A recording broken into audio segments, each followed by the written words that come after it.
Welcome to While We Were Distracted, the podcast where we explore topics that often get overshadowed in the rush of daily life. We're the place that takes those routines, the things we just do, maybe without thinking, and we unpack them. Today, it's daylight saving time, that twice yearly clock change that confuses almost everyone. It really does. And, for the vast majority of the world, maybe 70 countries or so that don't do this, it must seem completely bizarre. Like, why are they fiddling with their clocks? Exactly. So our mission today is to give you the shortcut.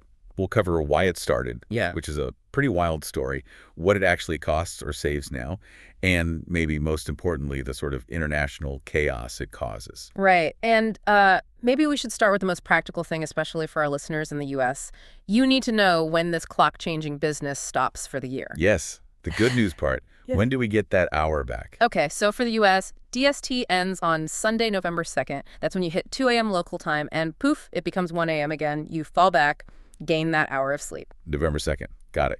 And that's what, based on a specific rule? Yeah, it comes from the Energy Policy Act of 2005. It sets the end date as the first Sunday in November. So this year, Nova 2nd. That's actually the second earliest it can possibly happen. Okay, good to know. And just so we can brace ourselves for the other change. Yeah. When do we lose the hour again? Mark your calendars for Sunday, March 8th, 2026. That's when the U.S. springs forward. Ugh, okay. But why? Why do we do any of this? I mean, where did this whole idea even come from? Well, you have to go back quite a way. Late 19th century, Wellington, New Zealand, 1895. And the guy who proposed it was named George Hudson. Okay. George Hudson. Was he like an economist, a government official? Nope. Not even close. He was an entomologist, an insect collector. Wait, insects. Seriously.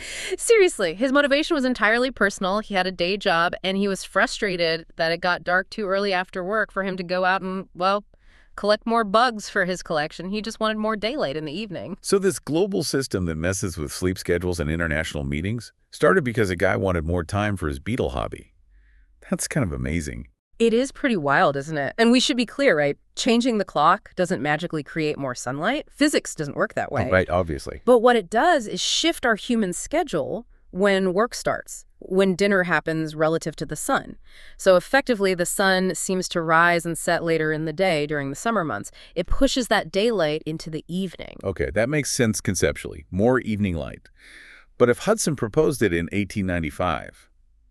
why did it take so long, like over 20 years, for anyone to actually do it? Good question. The idea sort of floated around, but didn't gain much traction until World War I.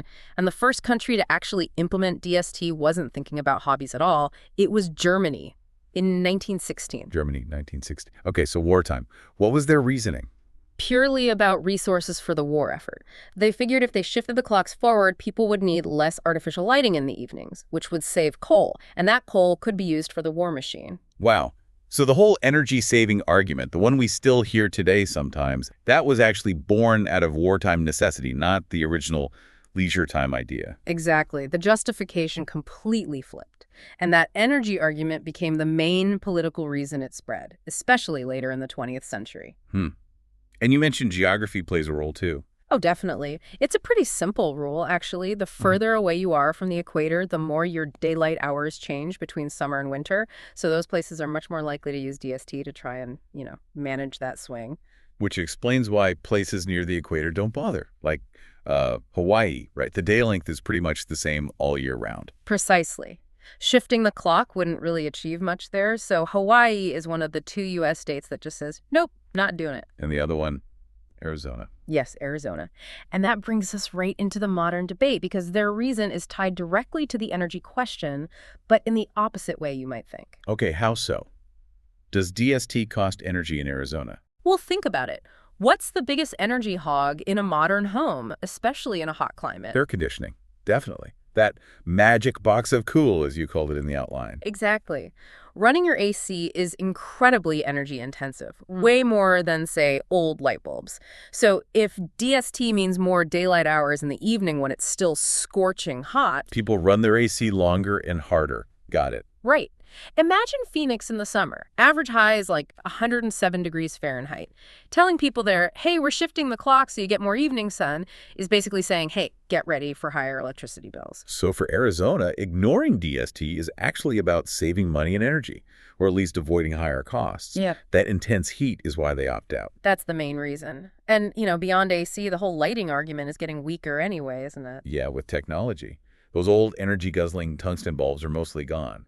Now we have CFLs, and especially LEDs, which use hardly any electricity for lighting. Exactly. So even if DST did save energy on lighting back in the day, that potential saving gets smaller and smaller every single year as lighting becomes more efficient. Okay, so the original energy rationale seems pretty shaky now. What does the actual data say? Does it save energy, cost energy, or is it just a wash? Well, this is where it gets interesting. Studies have looked at this extensively, and frankly, they conflict. Some show tiny savings, some show tiny Conflict, so we don't even know for sure. We don't have a definitive yes, it saves or no, it costs. But the one thing pretty much all the studies agree on is the size of the effect.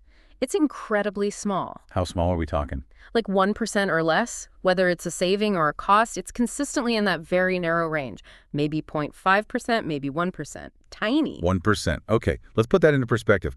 What does a 1% shift in energy cost or saving actually mean for, say, an average household in the U.S. over a whole year? This number is kind of astounding. When you crunch the numbers, that 1% difference works out to roughly $4. $4 per year. Per household per year, give or take. That's the potential financial benefit or cost that underpins this entire massive disruptive system. $4. Wow. Okay, so the financial argument is, well, it's practically non-existent, which makes you wonder, is the hassle worth it? I mean, there are other costs, right? Yeah. Human costs. Absolutely. And this is where the argument against DST gets much stronger, I think. That tiny, maybe non-existent energy saving is weighed against some really significant downsides, like sleep deprivation. Yeah, everyone feels groggy after the clocks change, especially in the spring. And it's measurable. We know people are generally less productive, less focused. Their reaction times are slower in the week following the change. It messes with our circadian rhythms. And doesn't it go beyond just feeling tired? I remember reading something about more serious health impacts. Yes, sadly. That Monday after the spring forward, when everyone loses an hour of sleep, studies consistently show a noticeable spike in negative health events. Heart attacks, specifically, myocardial infarctions. There's a quantifiable increase, maybe 5 to 10% higher than usual on that specific Monday. Whoa, that's significant. It is, and there are also upticks in things like traffic accidents and, tragically, even suicide rates around the time changes. These are real, measurable public health costs. So let me get this straight. We're potentially saving maybe $4 a year per household. Yeah. At the cost of increased heart attacks, accidents, lost productivity, and general sleep-deprived misery. That seems like a terrible trade-off. It certainly looks that way when you frame it like that, doesn't it? The cost-benefit analysis seems heavily skewed towards this isn't worth it. Okay, so domestically it's a mess, minor potential savings, major human cost. But the problems don't stop at the border, do they? You mentioned international chaos. Right, because even the countries that do use DST can't agree on when to start and stop it. And this is where things get really complicated, especially for global business. Think about the U.S. versus, say, Europe. They change on different dates. They do. The U.S. generally starts DST earlier in the spring and ends it later in the fall than the European Union. This creates these weird periods, a few weeks each year, where the time difference between major hubs shifts unexpectedly. Okay, walk me through an example, like New York and London. Perfect example. Let's say you have regular business dealings between the two. Normally, London is 5 hours ahead of New York, right? But in the spring, the U.S. springs forward about 2 weeks before the U.K. and Europe do. So for those 2 weeks, the time difference suddenly shrinks. London is only 4 hours ahead of New York. Okay, so for 2 weeks, everything is shifted by an hour. Yeah. Meetings, deadlines. Everything. Then, 2 weeks later, London and the rest of Europe catch up, they spring forward, and bam! The time difference snaps back to 5 hours. That sounds incredibly annoying. It is. And it gets worse if you add in the Southern Hemisphere. Let's bring Sydney, Australia into the mix. Okay, they're on the opposite seasonal schedule, right? Exactly. So around the time London is springing forward, Sydney is doing the opposite. It's falling back because their summer is ending. They move their clocks back an hour. So in the span of about 3 weeks, New York changes, then London changes, then Sydney changes in the opposite direction. You got it. Yeah. The time difference between New York and London goes 5 hours minimal, 4 hours minimal, 5 hours. And the time difference between London and Sydney also shifts significantly during that period. Oh my God, imagine trying to schedule a three-way conference call. Yeah. Or manage global logistics. It must be an absolute nightmare for international companies. Thousands of meetings daily getting messed up. It's a massive, unnecessary administrative burden. Just trying to figure out what time it is somewhere else becomes a recurring problem because of these shifting differences. And this isn't just an international issue, right? You mentioned inconsistencies within countries, too. Oh, yeah. It's not uniform even within borders. Canada, for instance, mostly follows DST, but the province of Saskatchewan famously doesn't. They stay on standard time year-round. Okay. Anywhere else? Brazil uses it, but only in some southern states. Australia is a patchwork. Western Australia, the Northern Territory, Queensland. They don't observe it, while other states do. So it's messy everywhere.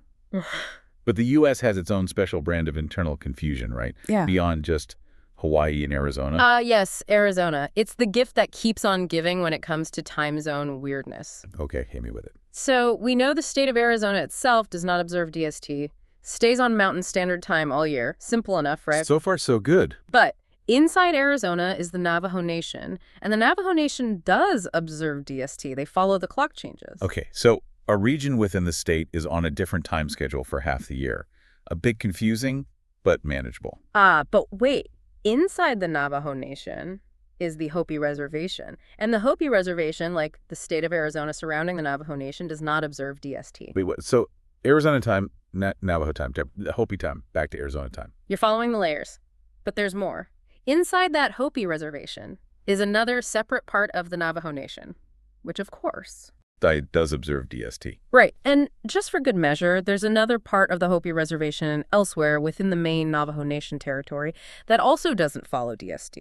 Okay, my head is spinning. Let me see if I can recap this. Driving across a maybe 100-mile stretch of Arizona, depending on the time of year, you could technically cross time zones 7 times, back and forth between Mountain Standard and Mountain Daylight Time. That's the insane reality. It's technically possible. Locals apparently manage by constantly asking, is that Navajo time or Hopi time? It's just baffling. Baffling is an understatement. It highlights how something seemingly simple, keeping track of time, becomes incredibly complex when you layer politics, tradition, and geography like this. Absolutely. Okay, let's try to wrap this up. Let's summarize what we found in this deep dive. DST gives us more evening sunlight in the summer. That might be nice. Or it might just mean higher AC bills if you live somewhere hot like Arizona. Check. And the energy saving. It might save, or it might cost, about 1%, which translates to maybe $4 a year per household, a tiny, possibly non-existent financial impact. Right. But on the other side of the ledger, it's guaranteed to mess with our sleep, make us less productive, statistically increases heart attacks and accidents right after the change, and causes enormous headaches for international and even local scheduling. That seems like a fair summary of the trade-offs. And politically, it's stuck, isn't it? Yeah, you mentioned President Trump calling it costly and inconvenient, but also admitting it's like a 50-50 issue. Nobody can quite agree on what to do instead. Exactly. You have the people who want permanent DST, keep that evening light year-round, the stand-fast group. Then you have people who want permanent standard time, the stand-back group, often worried about kids going to school in the dark in winter. And because there's no consensus, efforts like the Sunshine Protection Act in the U.S. just stall out. Nobody wants to make the final call. Which leaves us fiddling with our clocks twice a year. So the final thought for you, the listener. Given everything we've talked about, the tiny, maybe imaginary $4 saving versus the very real impacts on health, productivity, and global coordination, is that extra hour of summer evening sunlight really worth all this complexity? It's something to think about. Maybe keep an eye on the news. Countries and regions do change their minds about this. The EU has been debating getting rid of the seasonal changes for years. Watching who ditches DST next might tell us whether convenience or tradition is finally winning out. Don't forget to like and subscribe for the next episode on While We Were Distracted.